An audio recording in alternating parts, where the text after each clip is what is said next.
Nimemteua Haji Sande Manara kuwa msemaji wa timu zote za taifa na atafanya kazi chini ya BMT.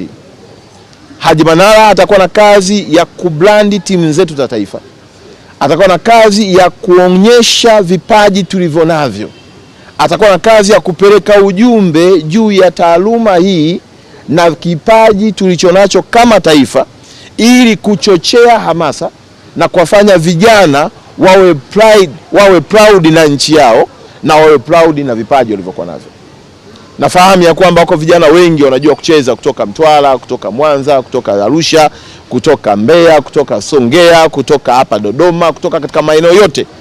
Lakini wakiangalia wanaona ukubwa wa mpira uko mahala pengine hawauoni kwenye timu yao ya taifa. Kwa Haji Manara atafanya kazi chini ya BMT kwa kazi kubwa ya kuhakikisha kwamba timu zetu za taifa zinasemewa. Nimewapa mfano leo hii under 17 Serengeti Boys wanacheza na Egypt na itarushwa leo saa 1, lakini Watanzania wanajua.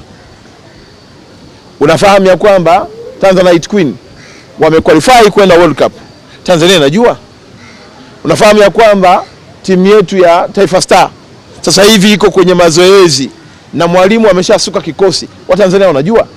Sasa kazi ya Haji Manara itakuwa ni kuwajulisha Watanzania juu ya mwenendo wa timu za taifa, juu ya mafanikio ya timu za taifa, ili uwekezaji huu unaofanywa na serikali ya Daktari Samia Suluhu Hassan upate nguvu ya kuongeza hamasa kwa vijana wengi, ili mwisho wa siku tutimize ndoto ya kwenda kucheza World Cup 2040 kama ambavyo rais wetu ametuelekeza.